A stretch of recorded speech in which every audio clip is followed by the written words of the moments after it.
Today I'm going to debunk 10 health hacks and other forms of treatment. And number 10 is the absolute worst, and it's not even a health hack, it's actually a treatment that basically generates $280 million a year. It doesn't really even work, and it's super dangerous. Let's dive in. Number 1, ear candling. There are people out there who believe that when you light one end of this candle, it actually heats up your earwax and it creates a suction effect to pull that wax out of your ear canal and pull it into the candle. I even tried ear candles long ago when I was in practice.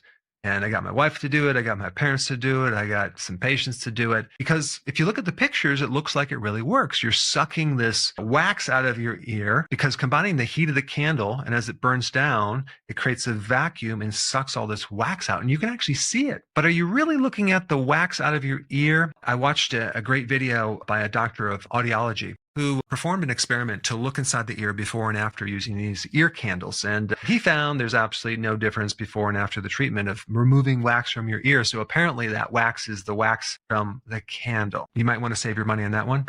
Number 2, this one is a gallbladder flush. I did this one too, and it almost killed me.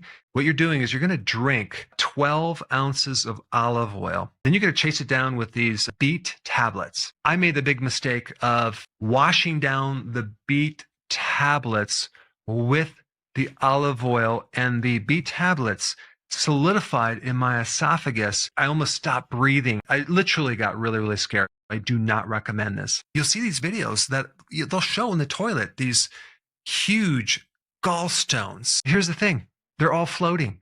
Gallstones don't float. They sink. What these people are looking at are little pools of bile that you just purged. And now you're going to be deficient in bile, especially if you're trying to digest fats. I highly recommend you don't try to purge your gallbladder. A much better way of dissolving or preventing gallstones or preventing that sludge, which is the formation of a gallstone, is to actually take more bile. And a good bile to take to help dissolve it is something called TUDCA. Take TUDCA on an empty stomach, take 2 in the morning, 2 in the afternoon.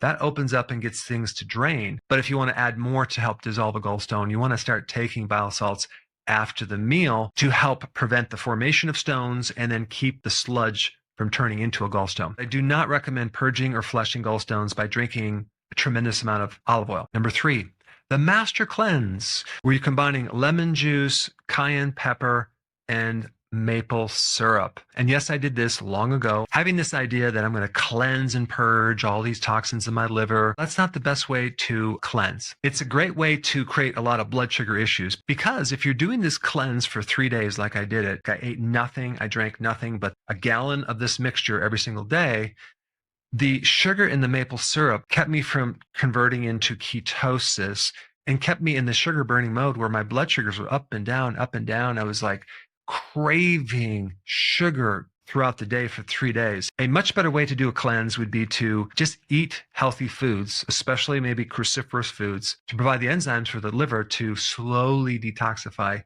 chemicals throughout the body. Number 4, those foot detox pads. This is a waste of money. It's like $20. You buy these pads. I bought them.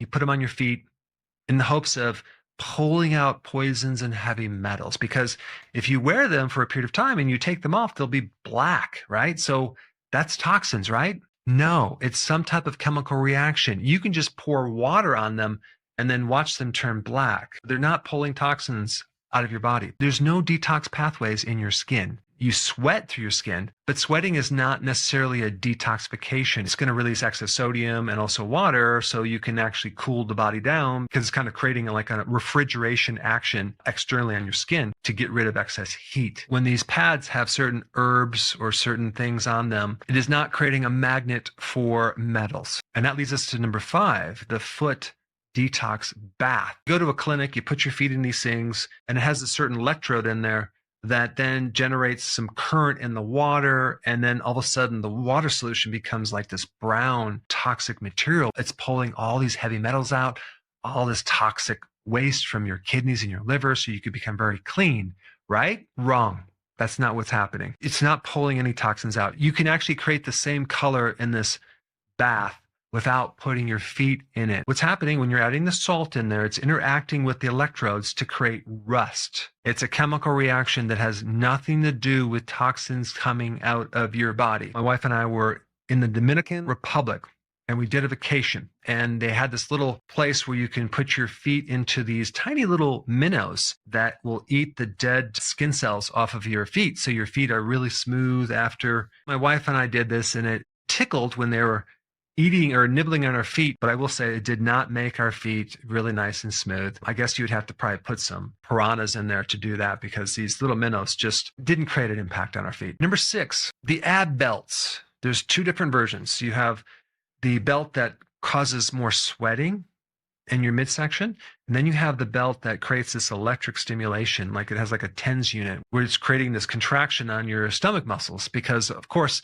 wouldn't it be great to not have to exercise and you can just wear this belt all day, and then at the end of the day, you pop it off and you have these 6-pack abs? Sorry, this one also is not going to work. Creating stimulation on your stomach muscles or even sweating is not going to remove any fat from your midsection. And creating the stimulation without you doing the work is not going to help you with your midsection. I'm sorry to tell you that. Most of that internal fat, called visceral fat, has to be removed through diet. And there are also various toning things that you can do to tighten some of the fascia around your midsection. You're going to have to actually do something. Number 7, the blood type diets. Is there anything to it? I bought the book. Initially, it sounded like there is some special technology that potentially could work. When you pull a string at the back of the book and search where this research goes, it doesn't go anywhere. Can't find any credible research on this at all. And that's because, yes, we have different blood types, but these different blood types relate to more of an immune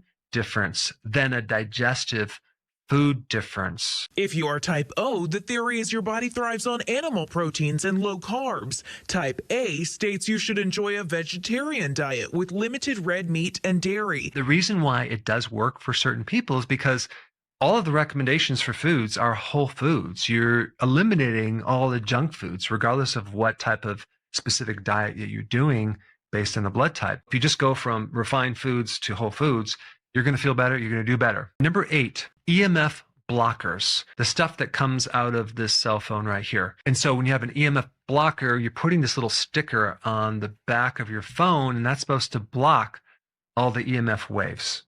I just want to tell you right now, you can save your money. Don't buy into that. Because I talked to someone that really knows about this, a physicist, and he was just laughing about it, because a little sticker on your cell phone is not going to block all the EMF radiation or nullify it or kind of suck it into the area. That's not how it works. Now, you could put a layer of metal or tin foil along there and block it, but then you're not going to get transmission. Number 9, carb blockers. Have you ever seen those? 3-in-1 carb blocker. That way you can continue to eat your pasta and your bread and lose weight. If you look at the ingredient, it has a certain extract from white beans that does inhibit, to a certain degree, starches. Not sugar, only to a very tiny degree. Maybe if you're lucky, it would take a very small percentage, maybe 2% of the starch in the donut, and it may slow down the enzymes to break it down, thinking that, oh, it's just going to now pass right through me, right? No. What's going to happen to that 2% of that starch?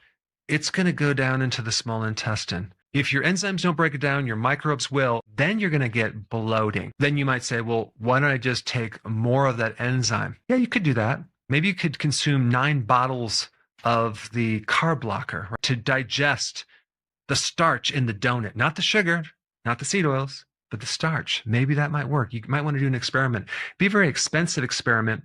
And how much pleasure are you going to get from eating that one donut if you're blocking just the starch of that donut? Probably not going to be worth it. Now we get to the big one, psychiatric medication. It treats the symptom of a theory. Depression is a chemical imbalance of a deficiency of serotonin.